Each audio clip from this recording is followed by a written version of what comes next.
Can you What? see me? Yeah. Okay, cool. I didn't know if you could see me. All right, because you're on my end, your video like digitized for a second, but it came back in clear. So cool. Uh,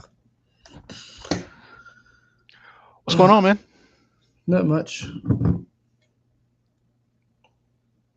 Drinking out of your black. Is it, I can never see. Is that a Darth Vader head? What is that? It's just a skull. Okay, got it. Just the skull. Just a skull. Okay. Also, not dishwasher safe. Um.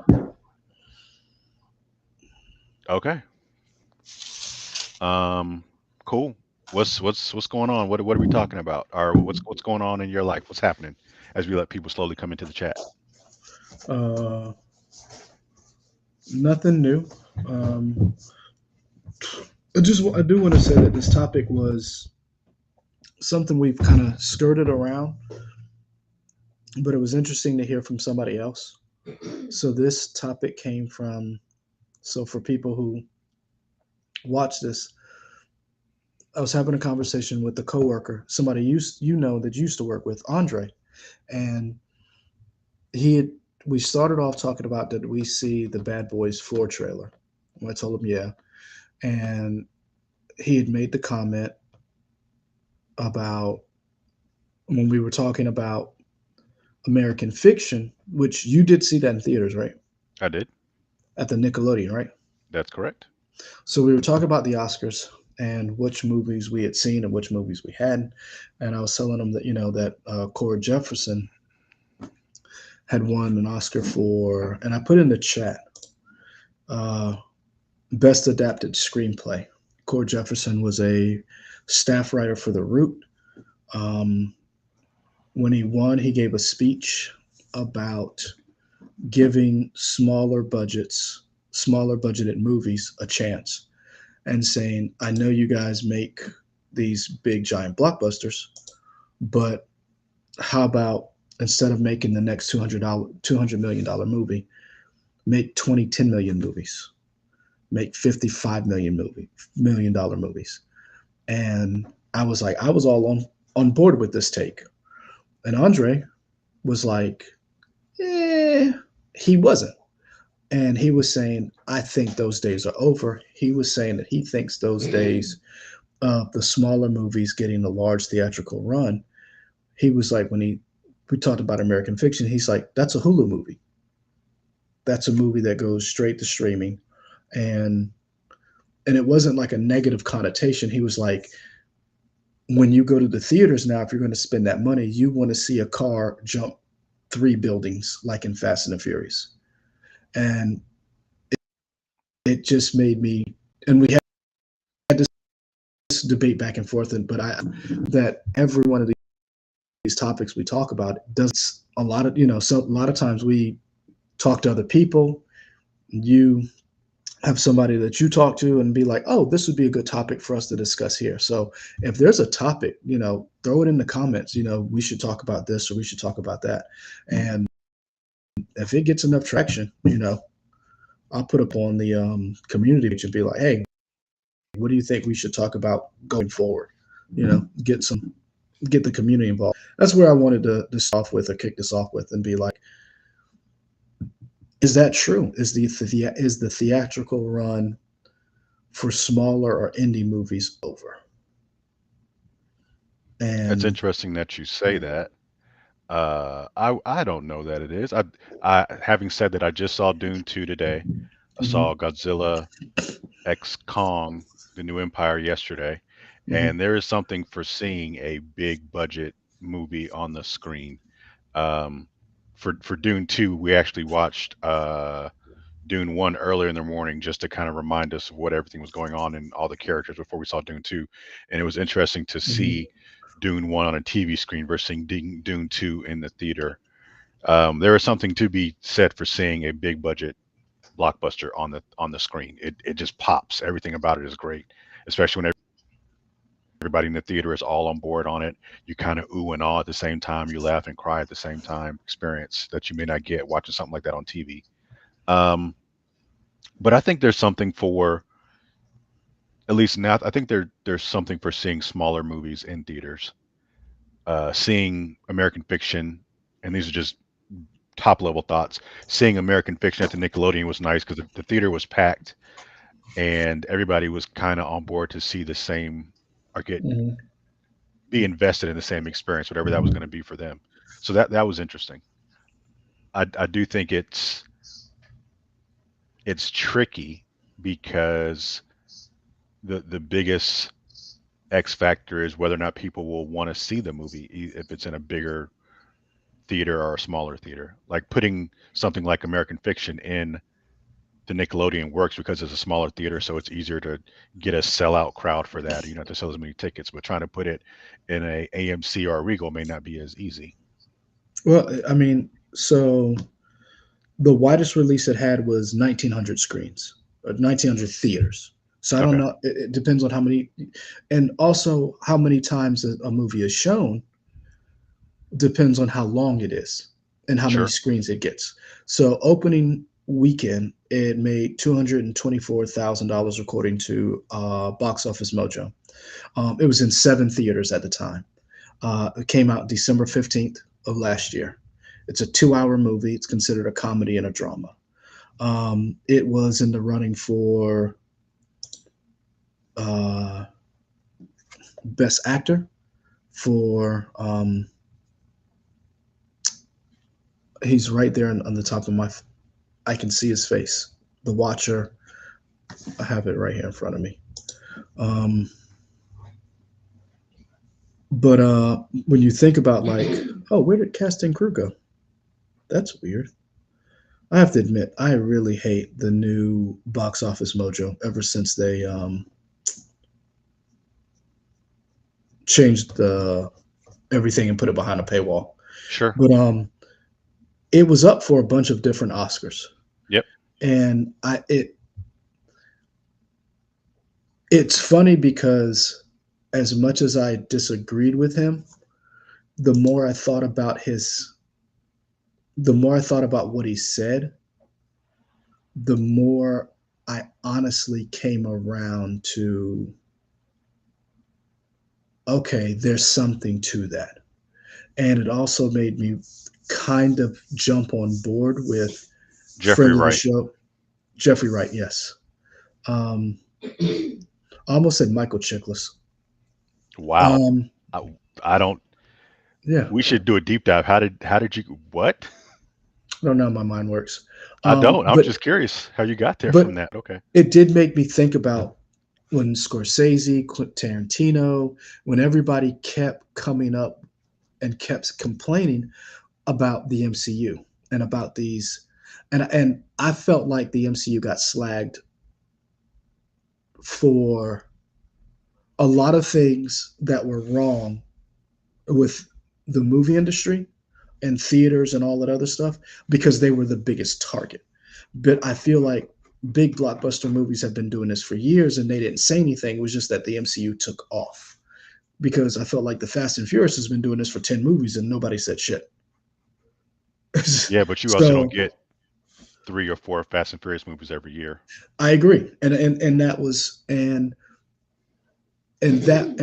so as me and Andre were talking, and he would say something, I would say something, and I was just kind of as I thought about, it, as I drove home, and I thought about like what was the last movie I saw in theaters, Hmm. and it was Dune 2, and I couldn't tell you the last time I saw a smaller movie, a mid-sized smaller movie in the theaters, and because one is the restrictions I have from work and not being able to see certain things because we used to have midnight showings. We used to have there used to be more a wider release for a lot of these movies, and they would stay in the theaters longer. But also, I'm married. I have kids, so the amount of movies I'm able to see and get out to see has shrunk. So it has to be an appointment where I'm like, I'm going to see this in the theaters. So he raised an interesting point, and I had to think about it. I was like, well, let me bring it to you and be like, okay, is he right? But then on the flip side,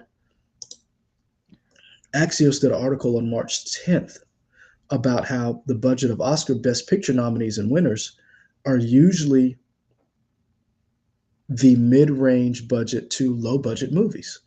Sure. In 2022, they report Everything Everywhere All at Once won the Best Picture with a budget close to $25 million. And that was going up against Avatar The Way of Water. And also, that same year is the year that Doctor Strange Multiverse of Madness came out. And what Andre was saying is a lot of movie studios are looking and saying, I don't want to spend $10 million to make $100 million. I want to spend $400 million budget of the theater, I mean, budget of the movie and advertising, and make $1 billion. Sure. And the more he started talking, I started to see his side of it, and it made me think about when we talked about Warner Brothers and COVID, where they were like day and date, you get to see all of our movies. So, How is that working out for them now?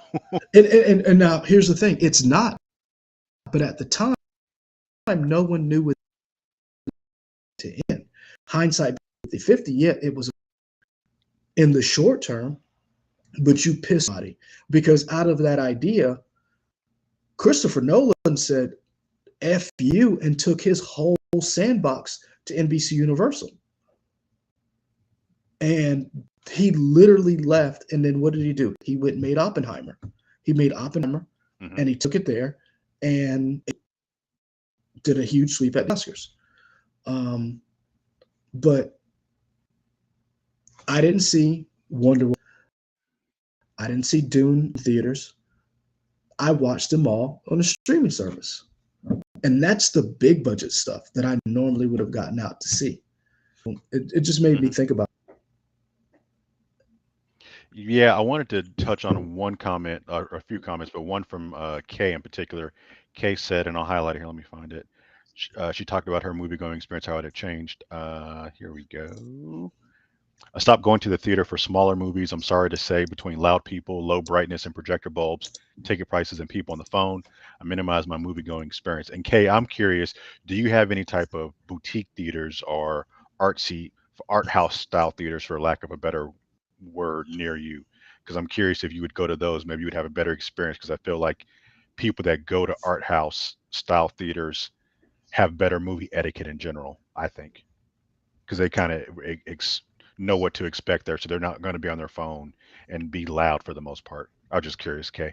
But I think Kay saying that it mirrors what a lot of people say of ever since COVID, things have changed. It is so much easier to just see a movie in your house.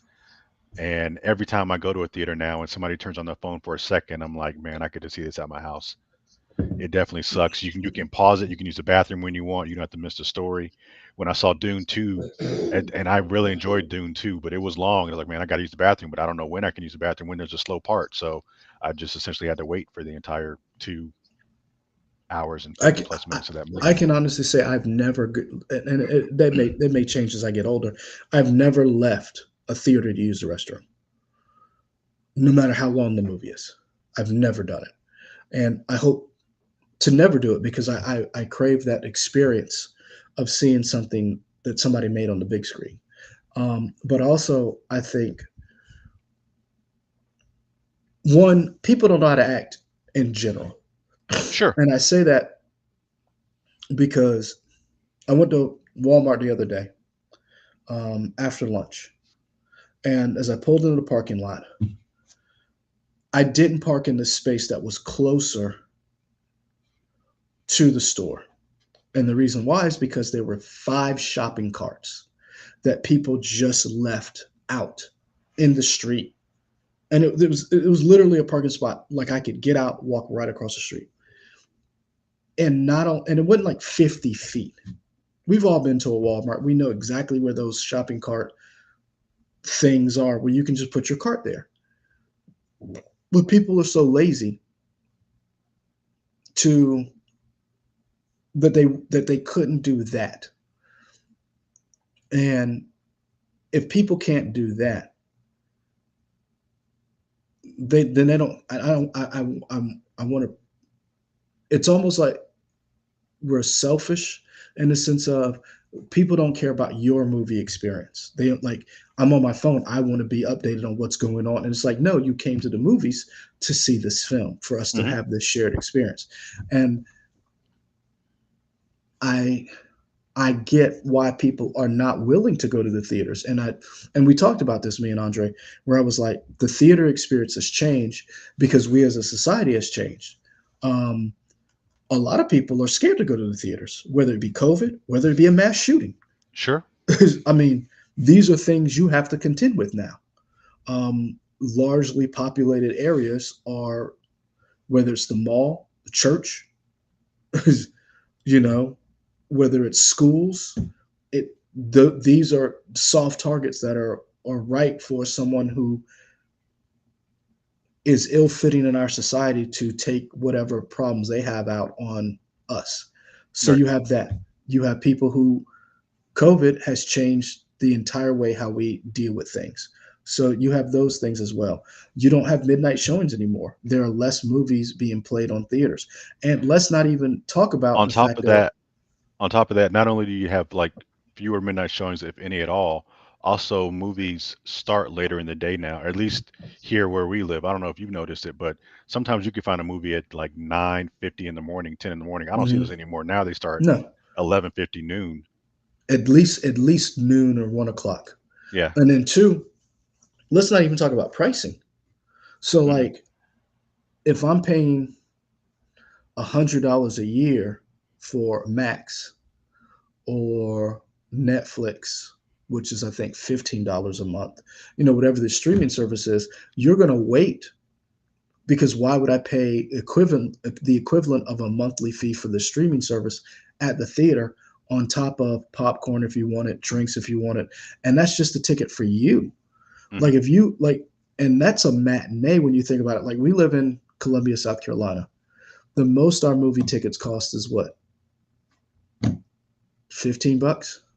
If you want to do the IMAX at the Regal, I think it's 20. Yeah. So like base tickets in a large city are start at 20. And so like if you have a boutique theater like an Alamo Draft House, which is kind of a chain, but not really a chain, but like, and this is another thing that I think theaters are not doing, and I don't know if local theaters are doing this. I also realize that a lot of Regal and AMC's, they're not community partners. And I say that to say you need to get people in the theaters no matter what. And in order to get people in theaters, sometimes maybe re-release an older movie or do a theme night like on a Tuesday or on a third, like a Thursday that nothing big is coming out. You don't think they're You doing that? know, a lot of them Look, aren't I've doing that. seen. I mean, before the movie's playing, I'm seeing a lot of commercials for churches in our area. Fathom Are does you it. are you don't feel like that's community stuff? No, I'm like, because when I'm perfect example, the University of South Carolina sits a stone's throw from here, right? If you couldn't go to the games, and after the games were over in this area, in this market, why isn't one of the theater chains renting out one of the theaters when one of these games are being played and say, hey, come watch the women play or come watch the men play or whatever has you? That's a real easy way to get people in the theater to get, like, I don't understand why they're not doing something different. Hmm. And I think the more you get people into your seats, the more people say, oh, that was a good experience.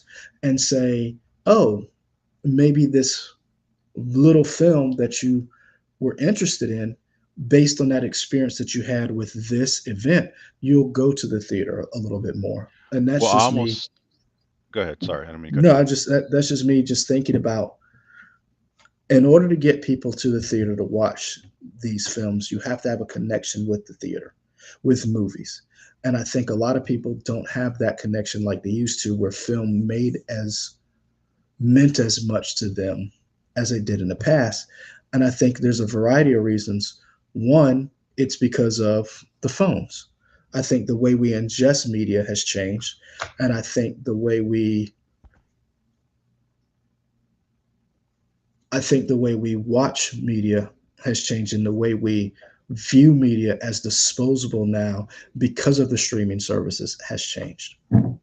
Yeah, going back to your point about the community thing, I think a lot of times now the community comes from people hosting events in theaters, but not necessarily theaters being the ones that started. Because I'm thinking Yeah. of friend of the show, Eric at Scratch and Spin, when he'll do like different theater events at a Regal or AMC, and it's he's the one who essentially starts, and he's like, hey, we're gonna do this at this theater, and we'll have trivia and stuff like that. But that's him doing it, not him getting it from the. I Yes. imagine him not getting it from the theater. It's him on his Yes. own.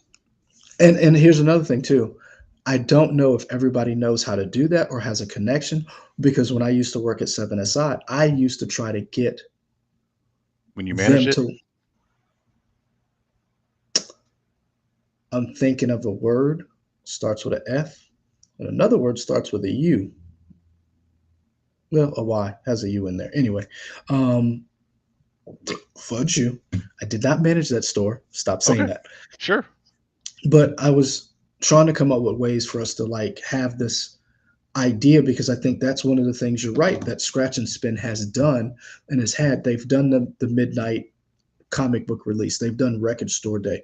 They have concerts there, and they have a presence at the theater whenever one of these movies comes out. And to me, I think that is something that theaters need to do, to have that relationship that does have a bond with that community, which makes people come out for something that becomes an appointment for them. Like, if you get more people going to the theater, it becomes an appointment for them when something comes out that they like a date night.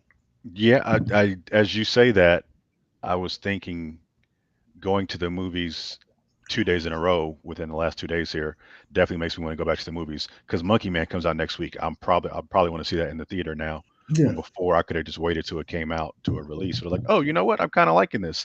I think not to plug AMC or Regal, but I do like the idea of them having their movie pass where you can pay a little bit a month to go, Hmm. up to 3 times a week. And I was like, oh, maybe I should do that. Then I can see all these other movies. Um, but I think to your point, me going those 2 times in a row makes me get in the habit of this is part of my schedule now. It's part of my routine. So let me continue to do this. Yeah, and another thing too. Kay brings up a good point. When a movie says it starts at 7, we know it doesn't start at 7. Like, No. I know I have 20 minutes to get to that movie.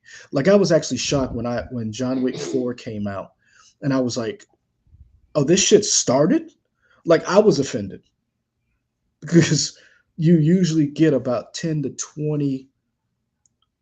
Like, they might have played like 10 minutes worth of previews by the time I got there and started the movie. I have literally been sitting in my seat, and that movie said it started at 9:30 or something like that. And that movie did not start till after 10 o'clock because of all the ads and the stuff. And that is, and I think that too changes the movie going experience, because you're thinking, okay, I'm here for this thing. And the movie theater's like, I got you. Here's 30 minutes of ads. Yeah. And Especially that, we talk about ads, especially the commercial part of it, because I think the people that have commented so far are definitely older, and I'm sure they remember there was a time when you didn't have commercials. You had trailers at a theater, yep. but you didn't Hmm. have commercials, and now commercials are just Yep. commonplace. It's Yeah. wild. When I went to see Godzilla vs Kong, we definitely had more commercials than trailers, which is And crazy to that, think. and I like trailers. Yeah, I I'm like like, trailers. I I'm don't with want the Ken. commercials.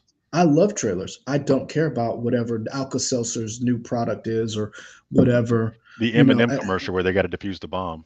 Yeah, like, I don't care. Like, Yeah. and so I want to bring it back to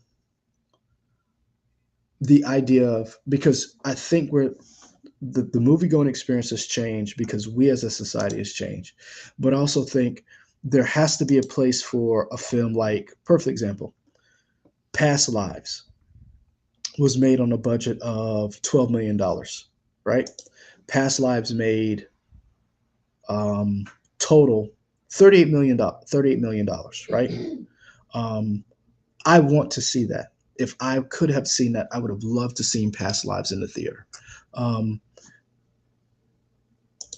I That's a film that I think, good or bad, that I think we need.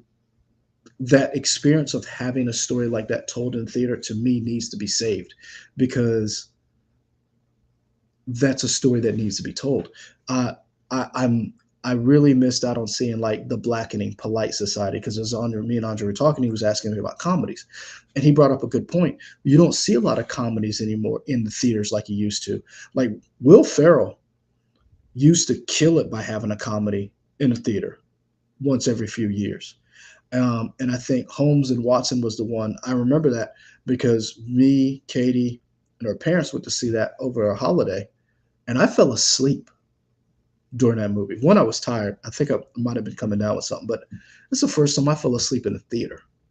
I don't remember anything about it. The movie wasn't great, and I never went back to see it. Like I never went, like in streaming service or whatever. Um, Used to get, certain movies that were just like you had to see it in theaters, and it has changed where you don't get rom-coms like that anymore. Jennifer Lawrence's movie, No Hard Feelings, did really well at the box office, did really well, and but I wasn't able to see it. Me and my wife watched it, and we loved it. And that's a movie in the past we would have seen in the theater. Um, I think we do need to save those films, and I do think there's a place for it. But I also think movie studios are looking and saying, I don't want to spend 10 million to make 100 million. Bec- Yeah, I mean, it's the great double-edged sword of capitalism and economics go USA, right? Everybody's trying to make it's more and more money capitalism. to do whatever to fund and line profits of shareholders. And I think the longer picture, I don't have, I can't verify this, but in my mind, I feel like the longer game is, like Cord said, making these smaller movies. You don't get as big of a return on it, but you make so many of them, it'll even out over the billion because the billion thing isn't happening all the time. It was happening for Disney for a few movies, And but look what happened look to at them Disney. now. Yeah. They're not doing $1 billion anymore. As much as I love the Marvel movies, I'm happy that they're taking a break. I don't need them as much. Make them good quality again. Let's get them up to par and let's re-energize that. I think. But I think that goes back to capitalism, and I think anything that whenever we as a society in America find something that we like, we will run that shit into the ground to where we don't like it anymore, and then we turn on it. And you see that in just about every industry. Take the giant cups that people were buying. Remember, they were Yeti cups, and then everybody jumped off to that, and they ran the Stanley cups, and it was like, it's with everything we do as a society here in America. We will find something, run it into the ground, and then jump off it and talk shit about it like it's not good anymore. And it's like, well, it's hard to be good and sustain that longevity of a run. Say the MCU. People now complain about the Fast and Furious movies not being as good. You've said that they've lost their heart um, Paul Walker died. after Paul Walker died, aka Brian. Hmm. And now they're talking about, with CGI and AI, they're going to try to bring Paul Walker back somehow in the next film. And I'm like, if you got to bring him back, then maybe you just need to end the franchise. Yeah, I mean they should. Yeah, we Like let's if go ahead and that, get a 10 part 2 and let's wrap it up. and so I guess I'm yeah, Ken. There, I mean, there are reports that they're trying to bring Paul Walker back into this last film. They're trying to pull out all stops, because here's the thing, and we talked about this when it came to Doctor Strange, and everything, everywhere, all at once. When you look at those budgets, which was the better movie and which made, like, when you look at how much it made versus how much it take to make Doctor Strange, I would have thought that the safer bet is the smaller movie. But that's not the lessons that Hollywood took. I'm curious what the operating budgets and net revenue and profits of a studio like A24 is. Because A24 is known for being the studio that will do those smaller artsy movies. Most they're usually the ones that are publishing those, and I'm curious like what they're like how much money they're bringing in They're compared to winning. like Disney and Sony and Warner Brothers and stuff like that. They're winning because, and here's another thing, the reason why I think they're winning. Um, it's almost like, walk with me on this one. Remember when you used to watch a film trailer and you would see the little golden leaves when it would like, Oh, like an award winner, like a uh huh, Palm Award or a yes, Cannes. yes, Yeah, and then like that kind of like clued you in to like, oh, maybe I should check this out because it has these little things on it. And then you sure. realize people just started putting all of that shit on everything. And you were like, wait a minute, what does that say? And then like you had the power to like freeze frame something and you were like, oh, that's not, it just tricked you into thinking this was a prestigious movie or that it had some kind of pull. A24 does a very good job of like finding those little nuggets of a film that are low budget that get a following. A24, um, and there's a couple of like CNBC did a very good story about like A24 and how they've come from this indie, because remember A24 doesn't make a lot of films. They Right. go and they find films and they put it on. And if you think about what an A24 is, it has a certain je ne sais quoi to it. If you think about it, it's Spring Breakers. No, not Spring Breakers. Bodies, Bodies, Bodies. That's an A24 film. Um, the film with uh, the horror films that they do. Uh, I'm trying to think. Florence Pugh, the last one she did. They all have this certain thing to it, and they become cultural events. They do a very good job of curating the films that they do. They were the ones who made the last Priscilla movie, who brought that to the forefront. It's always a type of Midsummer. Thank you, Ken. They always do. Ken, what was the other movie that was before Midsummer? The one with you're talking about The Witch. I remember that one, but there was one after The Witch and one before Midsummer, where a lot of people were mad that the main character didn't get a Oscar nom. And it was the same year that Lapita didn't get one for Us. But A24 has really capitalized on bringing this small film and making it an event. Hmm. And Fox Searchlight, that was another one. If you saw Fox Searchlight, and now it's just Searchlight Films because Disney bought Fox, you knew that was Hereditary. Thank you. Thank you, Aaliyah. Um, Hereditary. Like, these are films that move the dial in whatever genre they were in. And I want to get back to somebody who brought up, I might have been Ken, Tony Collette, thank you.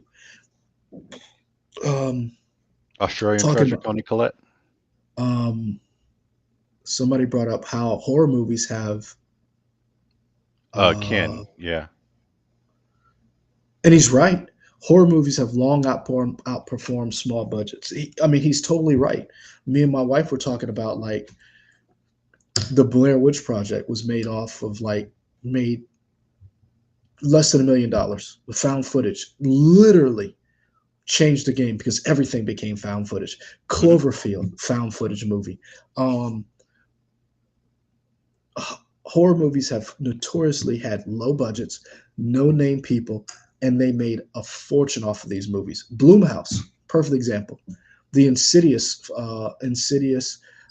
franchise. What's the rest of those movies? The Nun.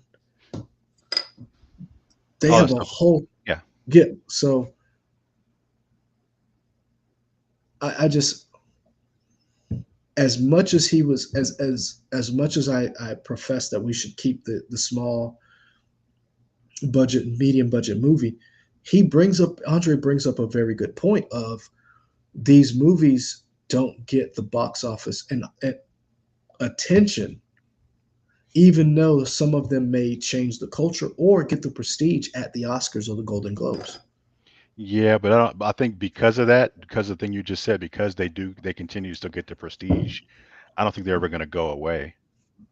I don't see that happening because they get the prestige and people want, as much as the studios want to make these big budget movies, Hmm. they need the actors to be in them, and the actors still want to win awards. And right now, you win awards in smaller movies than you do in Yeah, bigger movies. yeah. Like Oppenheimer being an exception to the rule, that being a pretty big, blockbuster movie, but still considered prestige and art house based on the fact that it was done by Christopher Nolan. So that kind of blurs and does a little bit of both, but that's not generally the case, right? Same thing with when you think about like the movies, three of the biggest movies last year, as far as like that got your attention were Barbie and Oppenheimer and Killers of the Flower Moon, which you saw people nominated for those films. But then you also saw Anatomy of the Fall. You also saw Zone of Interest. Those movies were competing in those same circles. Um, but those big budget movies were helmed, that got the recognition, were helmed by literally two of the greatest directors of all time, and Christopher Nolan and Martin Scorsese. And in Oppenheimer, Christopher Nolan finally won his first Oscar for Best Director.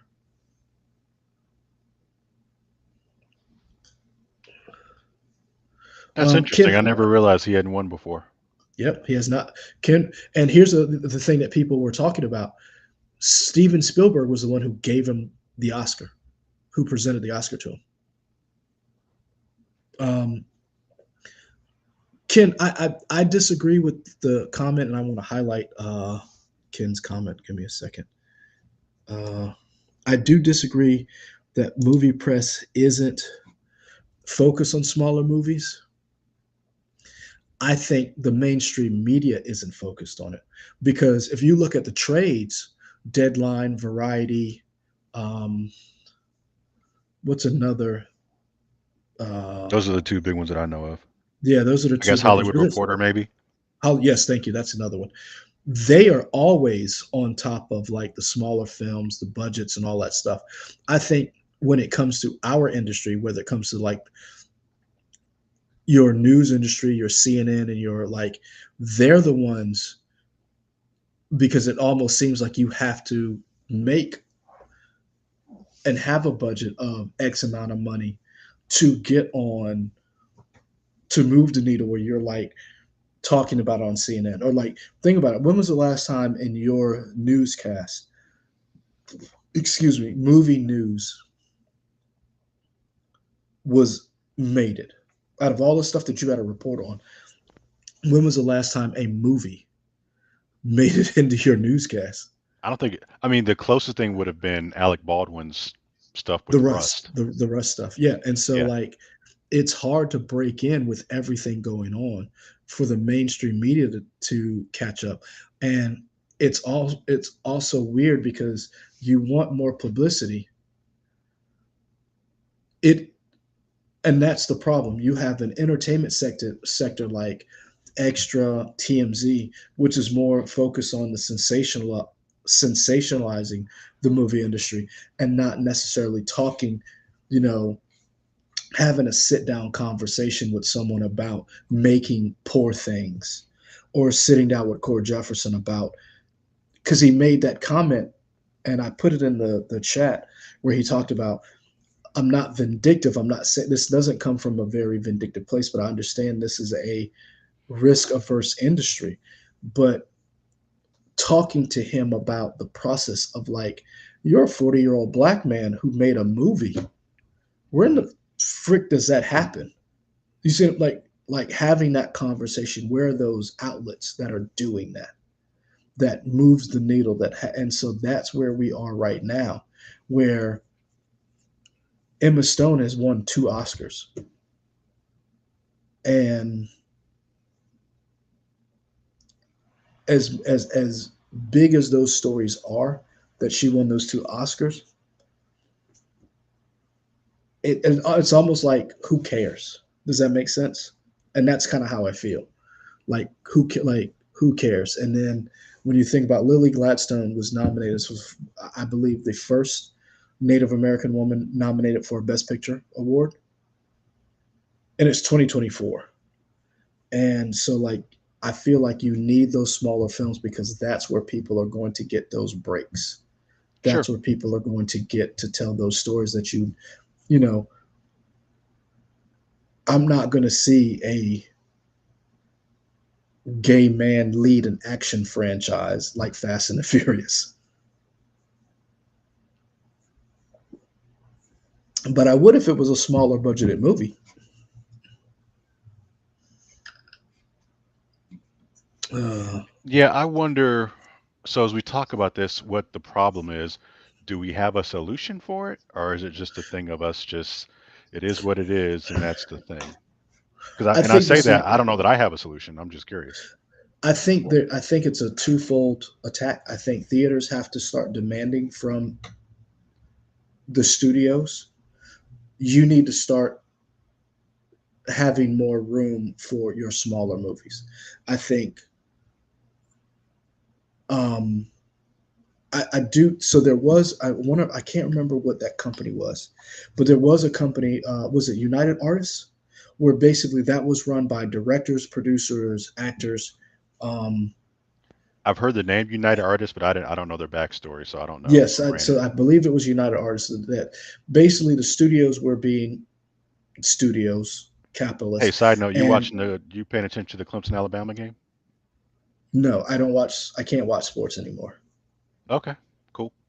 My wife has said that I say things just in passing Uh-huh. that the children will pick up on, and Okay. so I've tried to limit my sports watching around in the house and because I say shit without even thinking. And today, while playing outside backyard, my son said, "Oh shit," and I was like, "He didn't get that from me." And then my wife was like, "Well, you just said shit," and I was like, "Yeah, he didn't hear that." He So didn't hear that. Okay. I've limited my sports watching. Uh, and I feel like every time I watch them, they lose. So Okay. Fair enough. I'm trying not. So I'll wait for the updates. Um, I think studios need to listen to directors and producers and have a division. Each of these major studios who make the next Fast movie needs to have a smaller studio and put those emphasis on those movies and getting them into the theaters.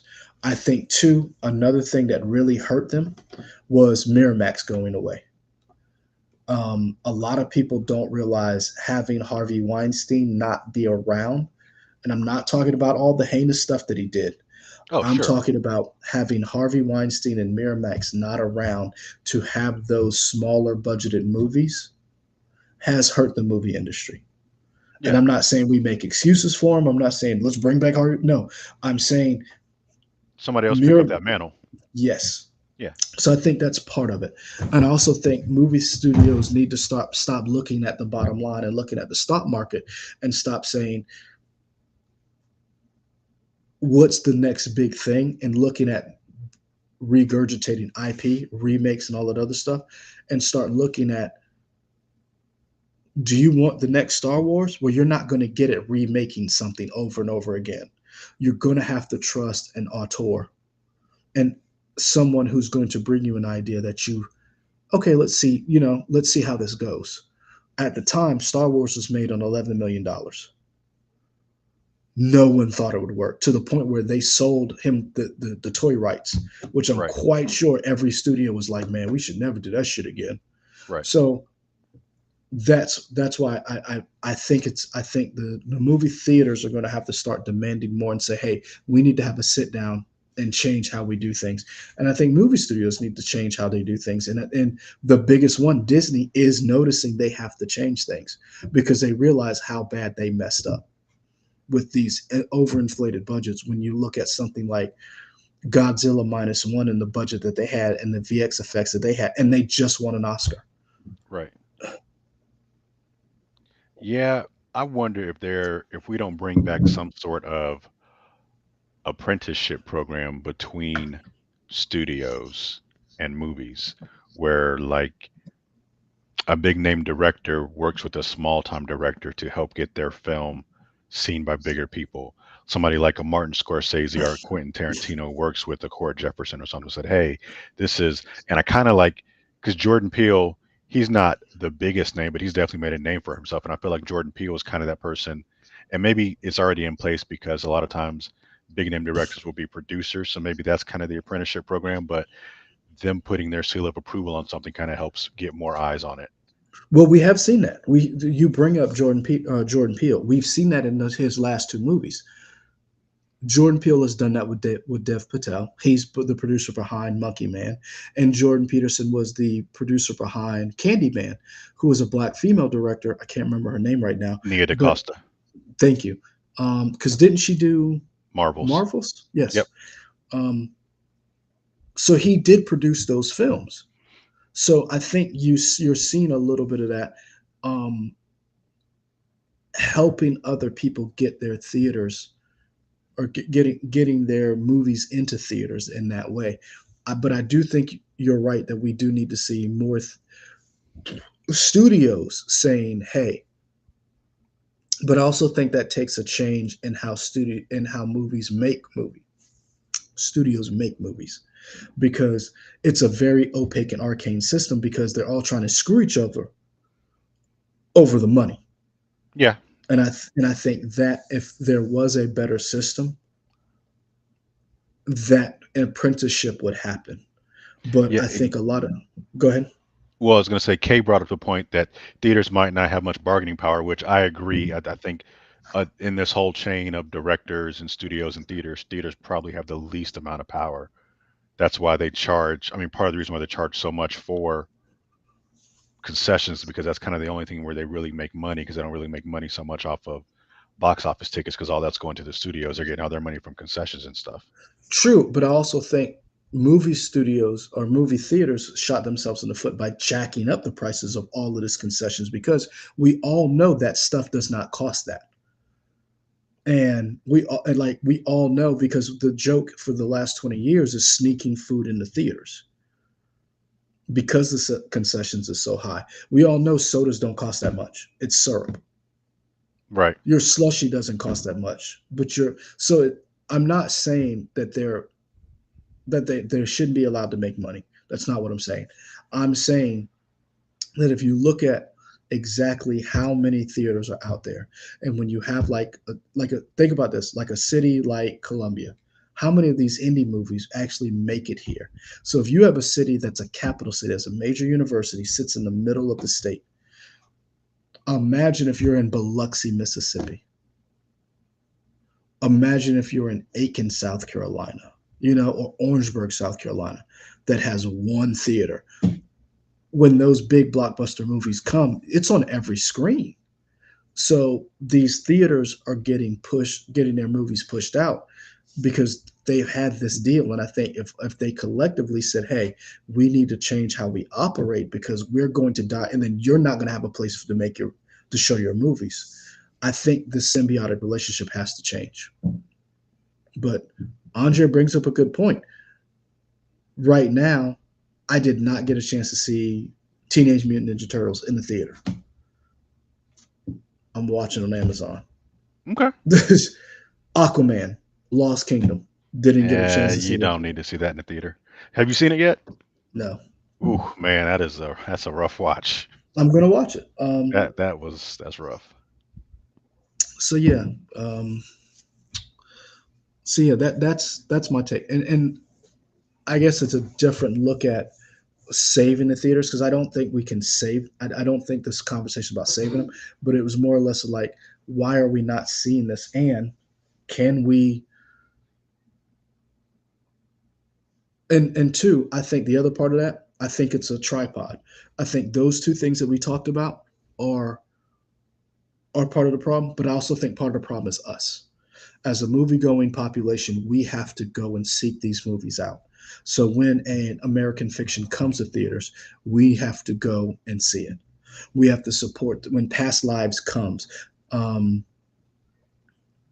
I do believe I got to see everything, everywhere, all at once. I do believe I saw that. in the theater. Yeah, Is what I you're do saying? Yeah. believe. But I'm be honest with you, my life, everything runs together, so I don't know. But I think that's on us. That's our responsibility. We have to be those people who, yeah, it's a triangle, a tripod. Studios, theaters, and audiences. We're all responsible for this, and I think if one of us or two of us actually starts pushing this, the other one will take notice. But if Sure. we start going to the theater and start encouraging people to go back to the theater for smaller movies and not just the huge blockbusters of going to go see The Secret Society of Magical Negroes, going to go see um, Monkey Man, or, going to go see these smaller films, I think there may be a change. People at the top will say, hey, maybe we should bring some of these smaller movies back. Yeah, I agree. I agree with everything you're saying there. I don't know which of the two sides of the triangle will be the first two to actually do that, because feel like they're kind of all in a stalemate right now. I think it would have to be on the studios and theaters more so because they're the bigger corporations and entities than like individual audiences. I think they would be the first ones to make the step, and hopefully that would encourage people to come. Because I don't know that the audiences, I feel like they're dealing with less capital, so they have the biggest risk of all, in my See, opinion. I disagree. I think it's studios and audiences. I think audiences are saying we're not into the big budget blockbuster as much as we were. Either they're not that good or we're just those stories are not resonating with people. Because at the end of the day, it's a story. At the end of the day, it's storytelling. I think one, we're seeing a drop off because people are not seeing those people that look like them or the experiences are not resonating with them. So I think that's one of them. Audiences have more power than I think we give them credit for because they have the buying power because those two entities are doing their best to sell something to us. And I think studios are recognizing that they have to change something because what they're putting out is not working. Theaters have to change, but I think they're the ones, the odd man in the middle, so to speak. They're the facilitators of whatever the studios are producing because they're not making their own movies. Because here's the thing, Taylor Swift didn't have a problem getting her movie in the theaters and didn't have a problem selling out. Sure,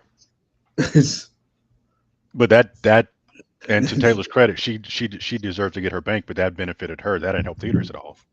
Yes, it did They didn't because make money from that like they wanted. they made more money that they did on Taylor than they did with an MCU movie. Okay. That split was better with a Taylor movie and a Beyonce movie because they were able to negotiate with Taylor their own split versus what those studios were. And I think if we see more of that, and that's why I brought up the whole idea of theaters changing a little bit of how they do their business will get people on the other side of the audience to see in theaters as something other than just a movie going experience, but also once they have that experience, maybe they'll come back. And I think that's one of the things. But I think those two of the triangle is the studios and the audiences have the most power. But I could be wrong. I've been wrong before. Ken from Chicago brought up the point of Taylor Swift and Beyonce are known quantities, It's so they're true. definitely easier to get audiences out there. So, had boiling all of that down, how do we make these smaller movies known quantities? And I think that gets to kind of what we were saying Eight before, of just studios pushing these A24. movies more. But A twenty but four. even more than it has to be like the big studios also doing it too, because like you said, Disney now owns Searchlight, so they have a production company or a chain within them that works on these artistic movies. They just need to put the budget behind them or the marketing behind them to let them say, "Hey, you guys get out there and start marketing this stuff more." So hopefully Yeah, people will go out and see it. Yeah, I think it's that, and I think there is that, and it's that fine line between feeling like you're being marketed something from a huge corporation and something feeling organic, and that's Hmm. something A24 does a very good job of. A24 does a very good job of making you feel as if this movie is. Remember how people, when they discover a new band, and that feeling of like everybody in on that band before they make it big? That's to me what A24 does a good job of. A24 does a good job of making you feel like you're in on this brand new thing before it becomes corporate. And they seem to be able to do that with every little film that they do. So Kay brings up a good point. Theaters can expand matinee show times for lower budget, uh, Yeah. and at discounts. Yeah, during the summer, like I do believe they do a better job during the summer because school's out. Right. Um, bring it, but there's a lot that has to change because I guess in the more this continues, the more smaller movies are going to lose out, and we as a society are going to lose out on those stories. Great way to finish this up, sir. We've been going an hour. Hmm. We did it. We save the world once again. We saved the world once again every Two Saturday night at Negroes, 9:30. Yep. two black guys with bald heads saving the Yep. world. Boom. Um, what got you through the week? Star Wars. I started watching the Bad Batch. There's enough episodes out that I've been able to watch them, and I've been playing Greedfall. But yeah, Star Wars, man. Pew pew pew pew pew pew pew pew. Okay. Yeah. What For about for you? me, it's getting ready for WrestleMania. I'm like, oh man, WrestleMania! What a time! Hey, Say man. what you want to about wrestling, but it is one of the best soap operas going, man. Hey, These man. Enjoy stories. enjoy it while you can on Peacock because that shit is going to Netflix soon. Well, Raw's going to Netflix. It's not leaving Peacock. Oh, it is. I don't think it is. Here's the thing. Reason and I want to go on a tangent. Netflix is coming for everything, Yeah, and once if they're not going to stop at Raw. interesting. I think WWE, or I guess I should say TKO, is smart enough to play a bidding war between Netflix and NBC for NBC to Mhm. want to keep it. Yeah, Because WWE is such a big draw for Peacock. I could see I them. agree. In my mind, it makes more sense to be across multiple places as opposed to have everything just at one spot. I agree. I feel like Netflix has the money that Peacock doesn't, even with Comcast backing them. Yeah, I just feel like Netflix is like we want to be the we want to be the central location for all things everywhere. sure. And I think that's one aspect that they can pull it off. And I think Netflix eventually, and this is probably another show topic, especially with the live fight that's coming up between um, Logan Paul and Mike Tyson. Not Logan Paul, They're Jake Paul. Jake Paul, one of the Yeah. Paul brothers. I believe that that's one of the things that they keep doing these live things because I think that they're going to make a bid eventually in the next 10 years for an NFL package. Okay. Interesting. And I think because live sports is the one thing every streaming service wants. And you're starting to see it with ESPN making a separate package deal with some other streaming services. But off of Yeah. that, a lot of people are blowing up about um, X-Men. yeah, X Men '97. Michael has started watching. Did you watch the original X Men Oh yeah. animated? Oh yeah. When I got Okay, home from school, because was it daily or was it just Saturdays? Whatever it was, I definitely watched it. let's think it was just Saturdays, but yeah, Yeah, I watched it. Loved it. It was good. yeah, I'm really loving. I would I Yeah, it's really good. It brought back all the feels. Hmm. Yeah, Yeah, it feels good. Oh yeah. So I'm watching that. Like I said, WrestleMania is great. We got Roman Reigns and The Rock versus Seth Rollins and Cody. I'm excited yeah. for it. Didn't The Uh, Rock slap Cody? well, they have now slapped each other. First, The Rock Okay, slapped Cody. Then the Cody slapped the Cody. Then Cody slapped the Rock, and now the Rock bloodied Cody, and cursed a couple times on air, which was interesting that they let that slip. They didn't bleep the first one; they bleeped the second one. Like, oh, the Rock is cursing now, and he's bloodied, because PG era wrestling they don't do bloody so much anymore, and cursing they kind of cut that out. But Shoot, when I started watching wrestling, they was using having razor blades tucked yeah, in. yeah, they don't do that as Yeah. much anymore for WWE. You got to go to other wrestling promotions for that. Um, Okay. but that is next Saturday, and I don't know the next time. Or I guess good news, bad news. Good Hmm. news. The next time we are live, it should be at 9:30 our regular scheduled time because I'll Yeah. be back to my night shift then. Um, so that'll be easier for me. But it's at least 3 weeks away from me because I am busy the next 3 weeks. Um, Next week is WrestleMania, so I will not be here for y'all because I got to see this stuff live. Week Well, after maybe that, we'll and the maybe we'll next tape two. it sometime during the week. Oh yeah, that's possible. Yeah. And then the next two Saturdays after that, I'll be on a cruise, Yeah. so I would be back the third Saturday, Yeah. So we'll try nine to thirty post. Eastern. Yeah, Yeah. Yeah. We'll be live in a couple of weeks after Michael gets back to his regular shift, but we'll try to tape something on these weeks to get them up because we're gonna try to be a little more consistent. we say that. Sure. Uh huh. Yeah, we're gonna try. Okay, fair enough. Yeah. Yep. All right, folks, that's it for us. Thank you for joining us here. We'll be back with more either taped or live content. Until next time, see you later. Peace. Peace. Doo, doo, doo, doo.